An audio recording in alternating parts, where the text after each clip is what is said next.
Hi everyone and welcome back to another video. So if you see verification failed on Etsy, it usually means Etsy couldn't confirm your identity, payment details, or account information during a security check. This can block payouts, logins, or shop access, but it's usually fixable, okay?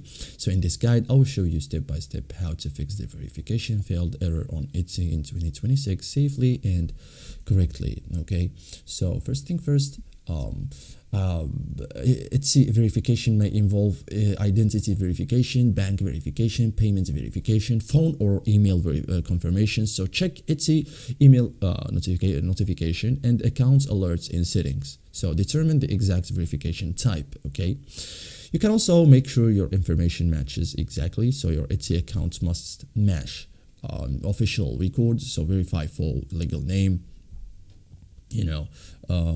dates of birth, address, country, so they must match your ID or bank account character for character, okay? Nicknames or spelling differences fail verification, okay? You can also upload clear identity documents, so if ID verification failed, use passport, national ID, driver's license, okay? So photo requirements, full documents visible, no glare or blur, original picture, okay, not screenshots or something, all corners visible, okay? So the picture should be as a whole visible and good, okay? So use good lighting and steady camera, okay? So this is it, guys. Thank you for watching and see you in the next tutorial.